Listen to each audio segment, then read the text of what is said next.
পাবদা মাছের তেল ঝাল ঠিক এইভাবে বানান তো একবার। প্রথমেই একটা লেবু কেটে নিচ্ছি মাছটা ম্যারিনেশন করার জন্য। তার জন্য পাবদা মাছ নিয়ে নিয়েছি 400 গ্রাম। 400 গ্রামে মোটামুটি ওই 8 পিস মতো হয়েছে। মাছটা ভালোভাবে পরিষ্কার করে নেব। মাছের মধ্যে যে কালো ভাবটা থাকে সেটা কিন্তু আমি ঘষে ভালোভাবে তুলে দিয়েছি।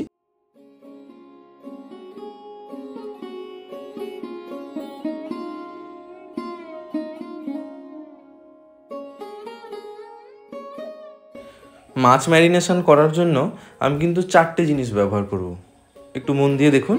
প্রথমে দিয়ে দিচ্ছি হলুদ গুঁড়ো, তারপর স্বাদ মতো লবণ, তারপর দিয়ে দিচ্ছি 1 চামচ সর্ষের তেল, আর সবশেষে সেই কেটে রাখা লেবুটা। সর্ষের তেলটা এই কারণে দিচ্ছি যাতে করে মাছটা ভাজার সময় ছিটকে না যায়। ও হ্যাঁ, লেবুটা কিন্তু একবারে সব দিয়ে দিলে হবে না, সামান্য একটু লেবুর রস দিচ্ছি।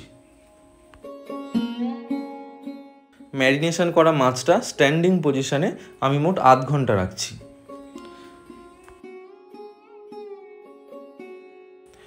কোন রান্নায় ঠিক কীরকমভাবে পেঁয়াজ কাটতে হয় সেটা একটু মাথায় রাখা উচিত। যেমন মাছের ঝালে ঠিক এই রকমভাবে সরু সরু করে পেঁয়াজ কাটতে হবে, আর পেঁয়াজটা কিন্তু এইভাবে নয়, বরং ঘুরিয়ে ঠিক এই রকমভাবে কাটতে হবে। দেখছেন ঠিক যে এইরকমভাবে আমি এরকম কাটছি, এরকম কাটলে মাছের ঝালে খুব ভালো হয়।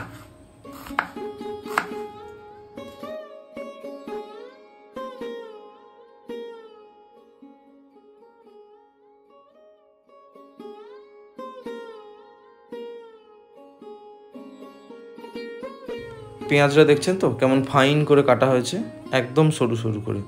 আর মাছের ঝালে তো একটা টমেটো দিলে স্বাদই দ্বিগুণ হয়ে যায়। একটা টমেটো আমি দিয়ে দিলাম। এবার সর্ষে আর পোস্তর পেস্টটা আমি তৈরি করে নেব।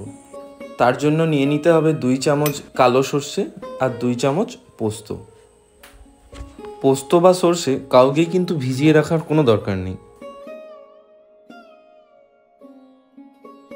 মাছ বা মাংস যাই রান্না করি না কেন, শিলে বাটা মশলার কিন্তু স্বাদই আলাদা। এখানে একটা ইম্পর্টেন্ট কথা বলার আছে।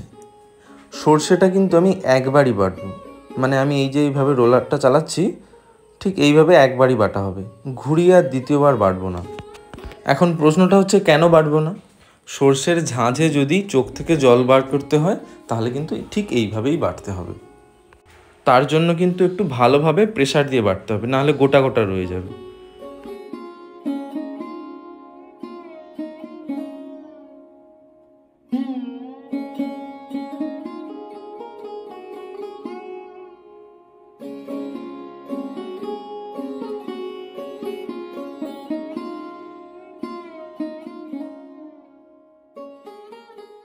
দেখতে পাচ্ছেন কেমন সুন্দরভাবে বাটাটা হয়েছে, গোটা গোটা কিন্তু নেই একদমই।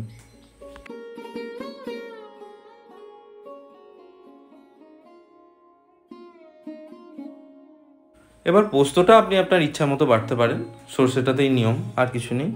তবে আমি কিন্তু পোস্তটা একটু মিহি করেই বাটবো।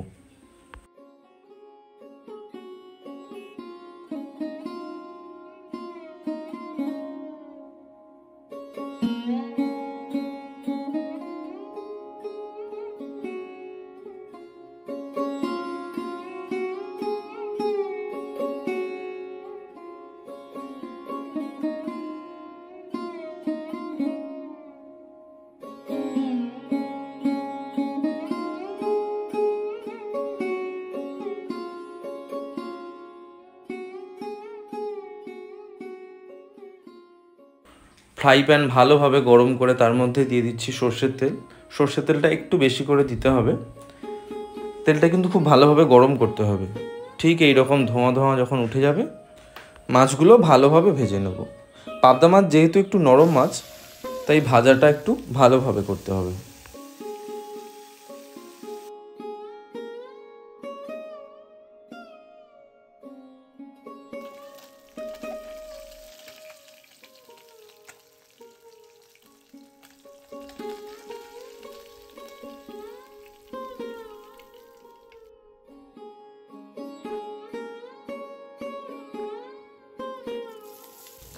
ভাজা মাছগুলো তুলে নেওয়ার পর কড়াইতে কিন্তু এনাফ সর্ষের তেল আছে, তাই আমি আর এক্সট্রা করে তেল দিচ্ছি না। এখন সেই তেলের মধ্যে দিয়ে দেবো পেঁয়াজ কুচিগুলো। পেঁয়াজ কুচিগুলো একটু লাল হয়ে গেলে, ব্রাউন কালার হয়ে গেলে তার মধ্যে আমি দিয়ে দেবো টমেটো কুচিগুলো। এরপর দিয়ে দেবো স্বাদ মতো লঙ্কা গুঁড়ো, কালারের জন্য হলুদ গুঁড়ো, সর্ষে বাটা আর পোস্ত বাটা। সর্ষে বাটাটা অনেকেই একদম শেষে দেন, কিন্তু একবার এইভাবে বানিয়ে দেখুন, সর্ষে বাটা কিন্তু আপনি আগে থেকেই দিতে পারবেন। শেষে দিলে সর্ষের একটা কাঁচা গন্ধ থেকে যায়, সেটা কিন্তু একদমই এইখানে থাকবে না। যে কোনো মশলা কষার সময় গ্যাসের ফ্লেম কিন্তু মিডিয়াম টু লো থাকবে। মশলাগুলো একটু কষিয়ে নিয়ে তার মধ্যে আমি দিয়ে দেব স্বাদ মতো লবণ।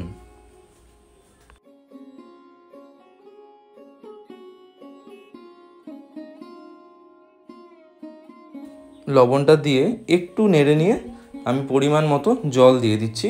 জলটা আপনারা আপনাদের মাপ মতো নেবেন। আমি এখানে যে বাটিতে সর্ষে নিয়েছিলাম সেই বাটির 2 বাটি জল দিয়ে দিচ্ছি। একটু বয়েল হতে শুরু করলেই কাঁচা লঙ্কাগুলো দিয়ে দিচ্ছি। আর আরও ভালোভাবে যখন বয়েল হয়ে যাবে, ওই 1 থেকে 2 মিনিট পরে ভেজে রাখা মাছগুলো দিয়ে দেবো। মশলার মধ্যে মাছগুলো দিয়ে জাস্ট 2 মিনিট কুক করব।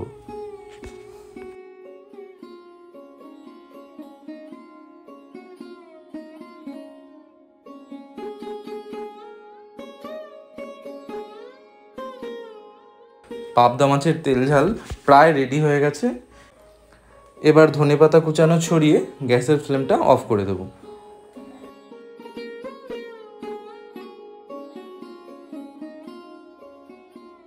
এখন সার্ভিং বলে সব মাছগুলো নামিয়ে ওপর থেকে জুসটা দিয়ে দেব। আর সেই সঙ্গে এখানে একটা জিনিস দিতে হবে, সেটা হলো সর্ষের তেল। সর্ষের তেল আমি এখানে 1 চামচ দিয়েছি। মাছের তেল ঝালে কিন্তু এই কাঁচা সর্ষের তেলটা খুব ইম্পর্টেন্ট, এতে স্বাদ কিন্তু অনেক গুণ বেড়ে যায়। রেসিপিটা আপনাদের কেমন লাগলো জানাতে কিন্তু একদম ভুলবেন না। সবাই ভালো থাকবেন, সুস্থ থাকবেন। আর হ্যাঁ, যদি চ্যানেলটা সাবস্ক্রাইব এখনও না করে থাকেন তাহলে করছেনটা কি, এক্ষুনি করে নিন। আর রেসিপিটা যদি ভালো লাগে তাহলে কিন্তু লাইক করতে একদম ভুলবেন না।